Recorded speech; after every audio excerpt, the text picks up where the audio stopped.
Hello, everybody. I am back with another Bible study video.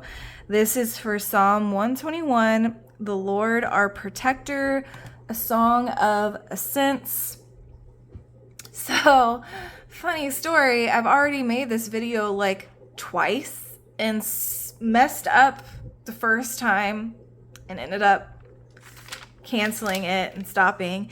And then the second time I put it in my app, did everything I was supposed to do, but I guess I deleted the video to make space to save it in the editing app. And yeah, it was just a blank video for 10 minutes. So that's great. But hey, it is what it is. If you're new here, I'm Alexia. I do Bible studies kind of geared towards helping with anxiety and depression or giving you some kind of comfort in the midst of your mental health struggle. So yes, I'm doing this video again, but that's all right.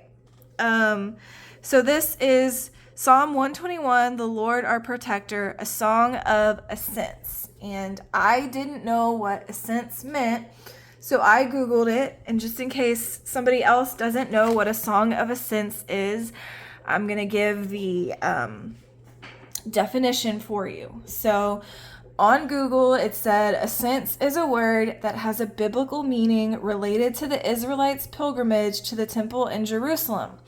It can also refer to the steps leading up to the temple. The word ascend means to move from a lower place to a higher one, and it is used 39 times in the King James Version of the Bible. I don't have a King James, I have a CSB, but that's still cool information to know. It says, the Song of Ascents is a collection of psalms that celebrates God's goodness, provision, and help. So if you didn't know what a Song of Ascents is, we now all do. All right, let's start this. I lift my eyes toward the mountains. Where will my help come from? So my commentary was saying the psalmist considers the mountains of Israel, mighty towers of rock. Such images of strength caused him to ask himself, where will my help come from? My help comes from the Lord, the maker of heaven and earth. So he ultimately concludes that help comes from the Lord. And I have an extra message on the sticky note that my commentary had to say. Indeed, the greatest protection does not come from the mountains, but from the one who created the mountains. So I feel like the psalmist here was kind of using the image of mountains as like representation of great strength. And he's lifting his eyes up towards the mountains, asking, where will my help come from? And, you know, the Lord made those mountains. So if those are a symbol of strength to you, the Lord can definitely be where your help comes from because he made those mountains. Let's go on. He will not allow your foot to slip. Your protector will not slumber. Indeed, the protector of Israel does not slumber or sleep. So I was kind of curious. I have my own definition of what I think your foot slipping is. But I was curious, so I Googled it. And it said, slipping feet often signify moments of weakness, anxiety, or spiritual struggle. I'm not quite sure how accurate that meaning is because I just went on Google. Because we do know he will allow you to, have moments of weakness and anxiety. He will allow you to have those moments. So my kind of definition right here saying he will not allow your foot to slip is he will not allow you to be alone in your struggle and allow you to get so far that you're just not able to be helped by him. Again, I am not an expert on interpreting the Bible. I'm not even a beginner. But that's just kind of what I think. And it also mentions that he does not slumber or sleep. So he is going to be with you at all times of the day and night. He does not need to sleep like we do. We know later in the New Testament, Jesus does sleep and rest, but he was in human form. So that makes sense. He was in our form and he needed that stuff to recuperate and recover. But that's a different story. Okay. The Lord protects you. The Lord is a shelter right by your side. So my commentary was saying he protects from all manners of evil, physical, and spiritual. The sun will not strike you by day or moon by night. Again, kind of repeating the fact that God does not sleep. So by day or by night, the sun will not strike you. And my commentary also said, there is no safer place to be in the universe than being where God wants you to be.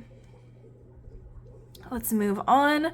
The Lord will protect you from all harm. He will protect your life, whether day or night, is what my commentary was saying, and that's kind of repeated twice. The Lord will protect your coming and going both now and forever. So let me go to my commentary and just kind of explain to you what all it said. This is a short psalm, and there wasn't a whole lot of information, to be honest, in my commentary. I wish there would have been maybe a little more information. Okay, so for verses 5 through 8, my commentary is saying,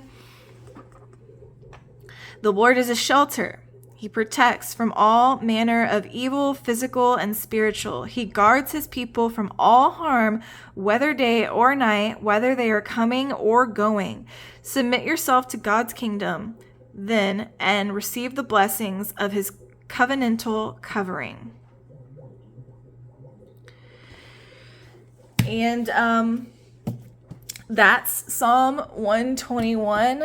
Like I said, I'm sorry there's not more information for this one, but kind of the point of me posting this psalm is because I think it would be good to meditate on in the morning. For me personally, maybe meditate it in the morning before I go to a job once I find another one. Because like today's Monday, I'm not working right now, but a usual typical Monday when I am working is I am so anxious. I am crying. I wake up and I throw up because I'm so anxious that I have to go into work. I get up super early when I'm working, like 5 a.m., and I don't have to be there till like 7 or 8, and I just panic the whole time. And I feel like that time could be better spent meditating on something that would help me. And I feel like this psalm is a really good psalm. I highlighted the verses that I think are very encouraging. He will not allow your foot to slip. Your protector will not slumber. Indeed, the protector of Israel does not slumber or sleep. The sun will not strike you by day or moon by night. And the Lord will protect your coming and going both now and forever. I think these are good things to meditate on. So although this psalm wasn't filled with a lot of like educational information and super inspirational comments from the commentary, I do think this would be a great psalm for someone to meditate on in the morning before work or when they're just having a hard time. I think this psalm is very encouraging. So I hope you guys got something out of this Bible study, and I think there is probably a reason why I had to re-record this video like 3 times. And I think that's what I was just saying, is this would be a great one for me to meditate on. So there was a fly, sorry. So I've now had to read it and meditate on it for a few times now, and I already feel better. So hopefully it can do the same for you. I hope you guys have a great week and a great rest of your day, and God bless. Oh, also, I keep putting these reminders in the video, but I want to remind you that in the description, I will now be including a personal email I made for this YouTube channel. I am not a therapist by any means, and I don't think I could give any super meaningful advice for you because I'm still in the midst of my struggle. But if you need anybody to talk to, sometimes it's just good to vent to someone, and also know you're not alone and feeling the way you do and having the illness you do. So my email will be included in the description. I also have an Instagram I made for this YouTube channel as well that will be included in the description. And again, it's just if that's easier for you to communicate that way and you just need someone to talk to and someone to vent to, I'm here. Again, not a therapist, not an expert in the Bible, not an expert in mental health. If you need an ear, I'll be here. All right. God bless and have a great week.